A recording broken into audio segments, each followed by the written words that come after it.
તો વિદ્યાર્થી મિત્રો, હવે આપણે વાત કરવાની છે પ્રિઝમ વડે થતું પ્રકાશનું વક્રીભવન કે પ્રિઝમ દ્વારા પ્રકાશનું વક્રીભવન કઈ રીતે થાય છે તેના વિશે આપણે વાત કરીએ.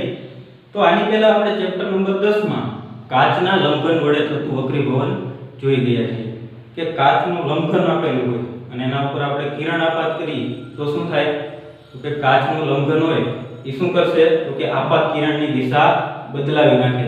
આપાત કિરણની દિશા બદલે એને આપણે નામ આપેલું હતું લેટરલ શિફ્ટ. લેટરલ શિફ્ટ એટલે કે પાર્શ્વીય વ્યુત્ક્રમણ આપણે જોયા હતા. એની દિશા શું થઈ જતી હતી? બદલાઈ જતી હતી. તો હવે આપણે વાત કરીએ કે પ્રિઝમ દ્વારા પ્રકાશનું વક્રીભવન કઈ રીતે થાય છે. તો પહેલા તો પ્રિઝમ એટલે શું? પ્રિઝમની રચના કઈ રીતની હોય? તો પ્રિઝમ એટલે કે પ્રિઝમ કેના દ્વારા બનેલો છે? તો કે પ્રિઝમ જે છે એ બે ત્રિકોણ અને ત્રણ લંબચોરસ દ્વારા બનેલું હોય. તો પ્રિઝમ બે ત્રિકોણ અને ત્રણ લંબચોરસ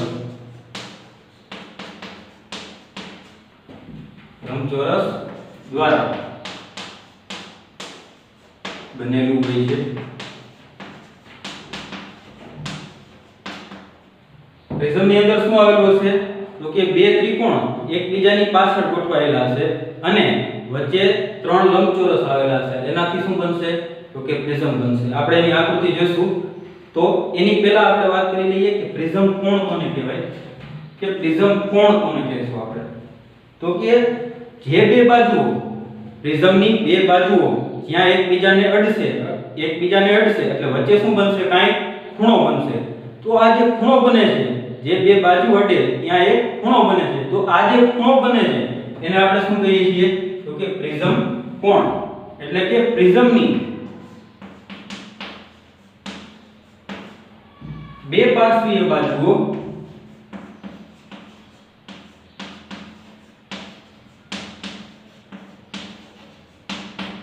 એકબીજાને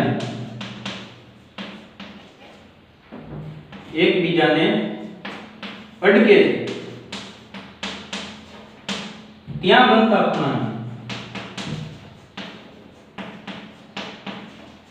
બનતા ખૂણાને પ્રિઝમ કોણ કહે છે.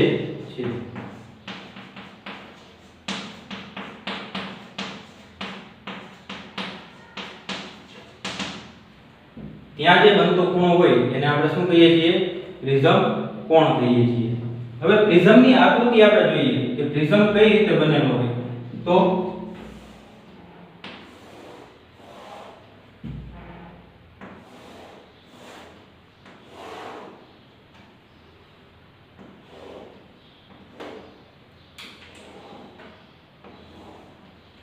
આ શું છે? પ્રિઝમની આકૃતિ. હવે આ જોઈએ, આપણે સમજીએ આ કઈ રીતની છે. તો કે આ બે જે ત્રિકોણ જે છે, આ બે ત્રિકોણ છે. આપણે વાત કરી કે એની અંદર બે ત્રિકોણ આવેલા હોય. તો આ શું છે? જે આપણે સામેથી જોઈએ છીએ એ પ્રકારનો આ જે સામેનો આપેલો ભાગ જે છે અને એની પાછળ આ બીજો ત્રિકોણ છે. તો આ જે સામે આપણને દેખાય છે એ જે આ સામેનો ત્રિકોણ છે અને પાછળ એટલે કે અહીંયા આ જે આપણે ત્રિકોણ જોઈએ છીએ એ શું છે? તો કે આ ત્રિકોણ જે ઉપર આપણે વાત કરી હતી, આ સામેનો જે ત્રિકોણ છે એની એક્ઝેક્ટ પાછળ એટલે કે એકબીજાની પાછળ ગોઠવાયેલા છે અને વચ્ચે અહીંયા શું આવેલું છે? તો કે લંબચોરસ આવેલા છે. આ આપણે જોઈએ તો આ શું છે? એક લંબચોરસ. અહીંયા શું બને છે? આ લંબચોરસ બને છે. તો આ જે રીતે એક આ બાજુ છે તો એવી જ રીતે આ બાજુ પણ શું છે? એક લંબચોરસ અને એક તળિયાના ભાગે એટલે કે પાયામાં પણ શું છે? લંબચોરસ આવેલો છે. એટલે કે બે ત્રિકોણ એકબીજાની પાછળ ગોઠવાયેલા છે અને વચ્ચે 1 2 અને આ ત્રણ શું છે? તો કે લંબચોરસ આવેલા છે. એક આયા, એક આ ભાગ, એક આ ભાગ અને એક તળિયાનો ભાગ. એ ત્રણેય શું છે? તો કે લંબચોરસ છે. અને સામે આપણને જે આ આખો ભાગ જોવા મળે આ શું છે? ત્રિકોણ છે. તો આ છે આપણે પ્રિઝમની આકૃતિ. હવે આપણે જોઈએ કે જ્યારે આના ઉપર કિરણ આપાત કરવામાં આવશે તો ત્યારે તેના દ્વારા તેનું વક્રીભવન તે કઈ રીતે કરશે? તો અત્યારે આપણે આકૃતિ ખાલી કેટલાની દોરશું? તો કે જે સામે આપણને જોવા મળે છે એની વાત કરીએ આપણે. તો સામે ખાલી આપણે પ્રિઝમ રાખીશું તો શું જોવા મળશે? તો કે ખાલી આપણને સામેનો ભાગ એટલે પેલો ત્રિકોણ જોવા મળશે. એટલે ખાલી આપણે અત્યારે શું દોરીએ? તો કે ત્રિકોણ.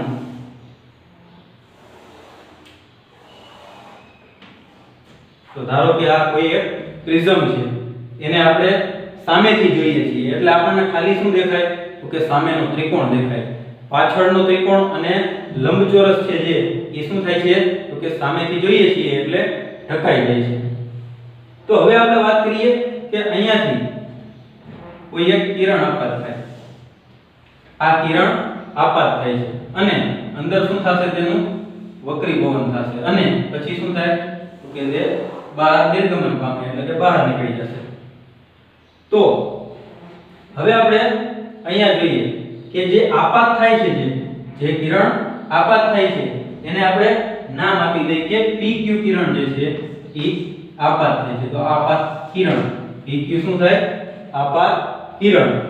પછી જ્યાં તે આપાત થાય છે આપણે આને નામ આપી દઈએ ત્રિકોણને ABC.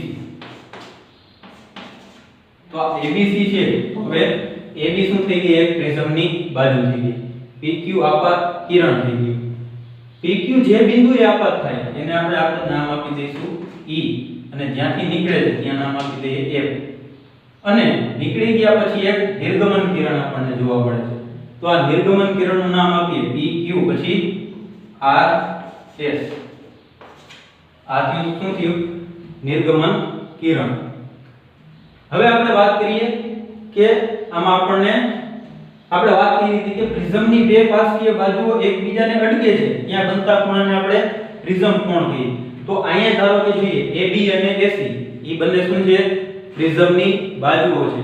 તો પ્રિઝમની બાજુઓ છે એટલે એના દ્વારા વચ્ચે બનતો જે ખૂણો છે એટલે કે આ ખૂણાની વાત કરીએ, આ ખૂણો વચ્ચે બને છે તો એ ખૂણાનું નામ આપણે ખૂણો A આપીએ અથવા તો એને શું કહીએ? આપણે પ્રિઝમ કોણ કહીએ છીએ. તો ખૂણો A શું છે? અહીંયા આપણો પ્રિઝમ કોણ. બે બાજુઓ જ્યાં અડતી હોય એને શું કહીશું? આપણે પ્રિઝમ કોણ કહીશું. હવે આપણે વાત કરીએ, અહીં લખી નાખીએ આપણે કે ખૂણો A બરાબર પ્રિઝમ કોણ. હવે AB કિરણ PQ કિરણ આપણે આપાત થયું તો E જ્યાં E બિંદુ છે ત્યાં આપાત થાય છે તો ત્યાં શું બનતો હોય છે? લંબ બનતો હોય છે.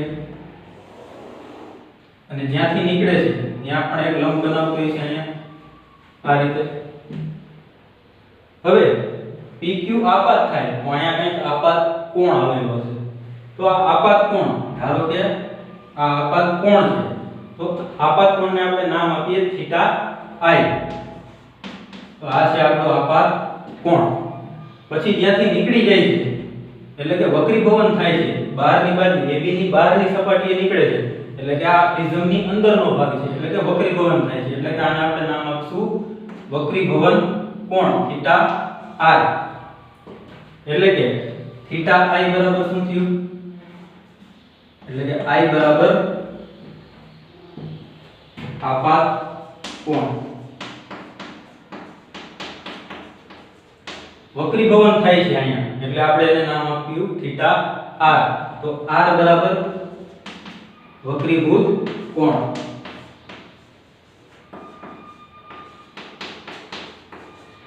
હવે આપણે થીટા I આપાત થયું પછી અહીંયા થીટા R માં એનું વક્રીભવન થયું અને હવે જે બાજુથી બહાર નીકળે છે તો અહીંયાથી ધારો કે અહીંયાથી આ લંબ બનાવે છે તો એની આરે એક ખૂણો બનતો હશે તો આ જે ખૂણો છે એને આપણે શું કહીશું? તો કે નિર્ગમન કોણ એટલે કે થીટા E. એને નામ શું આપ્યું આપણે? Theta E. આ બાજુથી કિરણ જાય છે અહીંયા આપાત કોણ બનાવ્યો, આ બાજુથી વક્રીભૂત કોણ બનાવ્યો અને પ્રિઝમની અંદરથી બહાર નીકળી ગયા બાદ તો એને નામ આપ્યું ત્યાં જે ખૂણો બને છે તેને નામ આપેલું છે આપણે થીટા E. તો E બરાબર નિર્ગમન કોણ.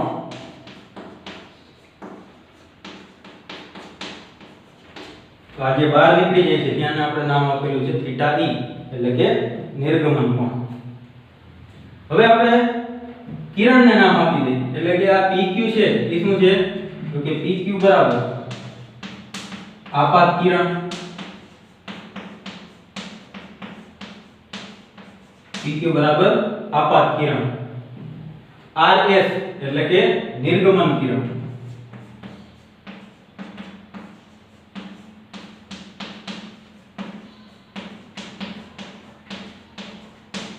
rs એટલે કે નિર્ગમન કિરણ. અને જે આ વચ્ચે ef છે ત્યાં શું થાય છે વક્રીભવન થાય છે એટલે કે ef બરાબર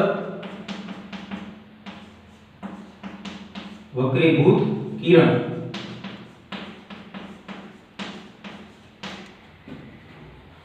તો આ છે pq એટલે કે આપાત કિરણ, ef એટલે કે વક્રીભૂત કિરણ અને rs એટલે કે નિર્ગમન કિરણ, જ્યાંથી બહાર નીકળે છે એટલે કે આને આપણે નામ આપ્યું નિર્ગમન કિરણ.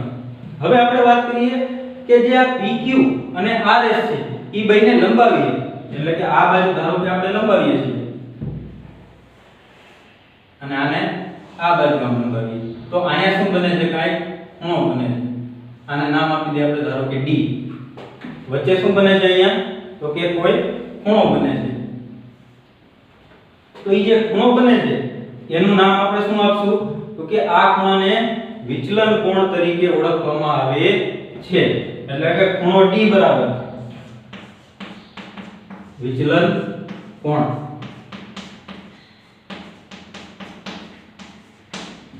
ખૂણો d બરાબર વિચલન કોણ. જો બે ખૂણા આવ્યા, એક તો પ્રિઝમ કોણ અને બીજો વિચલન કોણ.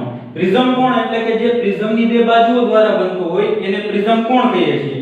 અને જે બે આપણે કિરણ આપાત થાય છે અને એક વક્રીભૂત થાય છે ઈ બેને લંબાવ્યા અને એના જોડવાથી જે ખૂણો બને છે ઈ કયો બને છે તો કે વિચલન કોણ બને છે. એટલે કે ખૂણો d બરાબર વિચલન કોણ થઈ જશે. હવે પહેલેથી એકવાર જોઈ લઈએ આપણે કે પ્રિઝમ જે છે એ બે ત્રિકોણ અને ત્રણ લંબચોરસનો બનેલો છે, પણ અહીંયા આપણે ખાલી સામેથી જોઈએ છીએ એટલે આપણને એક જ ત્રિકોણ દેખાશે. બે પાર્શ્વીય બાજુઓ એકબીજાને અડકે ત્યાં બનતા ખૂણાને પ્રિઝમ કોણ કહે છે. બે બાજુઓ જ્યાં અડતી હોય અહીંયા આપણે ખૂણો a શું છે તો કે પ્રિઝમ કોણ છે. AB અને AC એ એની બાજુઓ છે. ખૂણો a એટલે કે પ્રિઝમ કોણ આપણે વાત કરી અત્યારે. I એટલે કે આપાત થાય છે, કિરણ આપાત થાય છે ત્યાં જે લંબ સાથે ખૂણો બનાવે એને આપણે આપાત કોણ કહીએ. વક્રીભવન થાય એટલે કે આ પ્રિઝમની અંદર શું થાય છે વક્રીભવન થાય છે તો તેના દ્વારા બનતો ખૂણો θr. તો θr જે છે એનો શું કહીએ છીએ આપણે વક્રીભૂત કોણ કહીએ છીએ. અને જ્યાંથી નીકળે છે બહાર નીકળે છે એટલે કે θe એને આપણે નિર્ગમન કોણ તરીકે ઓળખીએ છીએ. હવે જે કિરણની વાત કરી લઈએ કે pq છે એ આપાત કિરણ છે. rs જ્યાંથી કિરણ બહાર નીકળી જશે પ્રિઝમની અંદરથી તો એને આપણે નામ આપ્યું નિર્ગમન કિરણ. અને ef એટલે કે જે અંદર વક્રીભવન થાય છે તો એને આપણે નામ આપ્યું વક્રીભૂત કિરણ. અને આ ખાસ ધ્યાન રાખવાનું છે કે જે આ pq આપાત કિરણ છે અને rs નિર્ગમન કિરણ છે ઈ બેને આગળ આપણે જોડીએ તો એ જોડતા જે ખૂણો બનશે એને આપણે નામ આપ્યું છે વિચલન કોણ. તો આ આપણે વાત કરી કે જે પ્રકાશનું કિરણ જે છે પ્રકાશનું કિરણ પ્રિઝમ દ્વારા એનું વક્રીભવન કઈ રીતે થાય તેની.